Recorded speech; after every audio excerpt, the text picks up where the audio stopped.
প্রশিক্ষণ ছাড়া সাপ ধরতে গিয়ে বিপত্তি। বনগাঁয় সাপের ছোবল খেয়ে সাপ নিয়ে শটাং হাজির হাসপাতালে যুবক।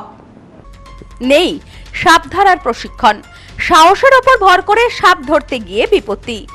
সাপের কামড় খেয়ে সাত সকালে সেই সাপ নিয়ে হাসপাতালে হাজির যুবক। যুবকের কাণ্ড দেখে হতবাক সকলে। ঘটনায় চাঞ্চল্য বনগাঁ হাসপাতালে। জানা গেছে রবিবার সাত সকালে বনগাঁ থানার দেবগড় মাঠপাড়ার বাসিন্দা তাপস বৈরাগী মুরগির খাঁচার জালে আটকে থাকা সাপ উদ্ধার করে বস্তায় ঢোকানোর চেষ্টা করছিলেন। অসাবধানতা বশত তখনই যুবকের হাতে ছোবল দেয় সাপটি। আকস্মিক ঘটনায় সকলে হক চকিয়ে গেলেও ওই যুবক আতঙ্কিত না হয়ে বরং সাপটিকে ধরে বনগাঁ হাসপাতালে হাজির হন। যদিও খবর পেয়ে হাসপাতালে এসে সাপটিকে উদ্ধার করে বাপ্পা দাস নামের সাপ উদ্ধারকারী এক যুবক। জানা গেছে উদ্ধার করা সাপ একটি বিষধর গোক্র সাপ। এ বিষয়ে আক্রান্ত যুবকের পরিবারের লোকেরা জানিয়েছেন, বাড়িতে থাকা একটি মুরগির খাঁচার চারপাশে জাল দিয়ে ঢাকা থাকে। সেই জালে একটি সাপ আটকে থাকতে দেখা যায়। তারপর সেই সাপটিকে জাল থেকে ছাড়িয়ে বস্তায় ঢোকানোর সময় হঠাৎই সাপটি তাপস বাবুকে কামড়ে দেয়।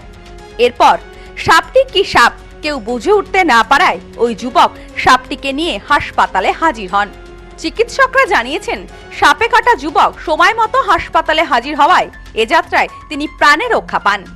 মানে মুরগির খাঁচায় বাজিয়ে গেছিল জালে, ও জানতে পেরে মানে ছাড়াতে গেছে। ছাড়াতে যাওয়ার পরে ও জাল কাটি যখন বস্তায় ভরে, আমাদের এটা শোনা কথা আর কি, জাল কাটি যখন বস্তায় ভরে তখন এর কামড় দিয়েছে।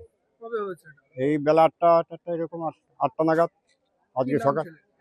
তাপস বৈরাগী, দেবগড় মাঠপাড়া। এই যুবক হাসপাতালে চিকিৎসার পর সুস্থ আছেন বলে জানা গেছে। এ বিষয়ে সমাজকর্মী বাপ্পা সাহা বলেন, আমাদের কাছে গতকাল রাত্রে একটি ফোন আসে, মুরগির খাঁচার জালে একটি সাপ আটকে আছে। যেহেতু সাপটি খাঁচার জালে আটকে, তাই বলেছিলাম আমরা আজ সকালে যাব।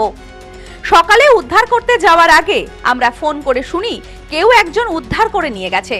তারপর আমাদের কাছে বনগাঁ হাসপাতাল থেকে ফোন আসে, দেবগড় মাঠপাড়া এলাকার এক বাসিন্দার সাপের কামড়ে আক্রান্ত হয়েছে। ওই ব্যক্তি কি সাপ কামড়েছে বুঝতে না পেরে তিনি সাপটিকে ধরে হাসপাতালে নিয়ে এসেছেন। আমরা খবর পাওয়ার সাথে সাথে বনগাঁ হাসপাতালে এসে সাপটিকে উদ্ধার করে বন দপ্তরের হাতে তুলে দিই। এ বিষয়ে তিনি আরো বলেন, সাপে কামড়ালে সাপ নিয়ে হাসপাতালে আসার কোনো প্রয়োজন নেই, শুধুমাত্র সময় মতো হাসপাতালে আসলেই হবে। চিকিৎসকেরা চিকিৎসার মাধ্যমে সুস্থ করে তুলবেন। কোনো এক ভদ্রলোককে সাপে কামড়েছে, তো সে সেই সাপটিকে বস্তায় ভরে নিয়ে চলে এসছে। তো আমরা সেই খবর পেয়ে আমরা আসি ঘটনাস্থলে, এসে দেখতে পাই একটি গোক্র সাপ, যেটা স্পেকটিক্যাল কোবরা। সেই স্পেকটিক্যাল কোবরা ওনাকে কামড়েছে এবং কামড়ানোর পরে উনি সাপটিকে নিয়ে হসপিটালে চলে এসছে।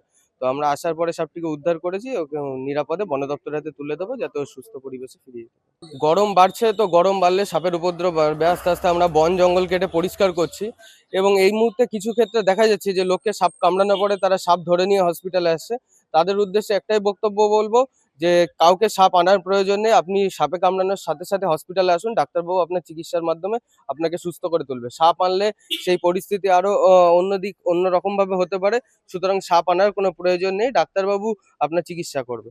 তবে গোটা ঘটনায় যথেষ্ট চাঞ্চল্য ছড়িয়ে পড়ে হাসপাতালে থাকা অন্যান্য রোগীদের মধ্যে। Bureau report, news no man's land, Bongaon. New PC jewellers, সম্পর্ক গড়ে দেয়। বনগাঁতে আমাদের 3টি শোরুম প্রতিদিনই খোলা। নিউ পিসি জুয়েলার্স, বনগাঁ বাটার মোড়। New PC jewellers branch Kumudini স্কুলের বিপরীতে। New PC jewellers beauty, Motiganj, Hatkhola. আমাদের এখানে সোনা কিনুন পেপারের দামে।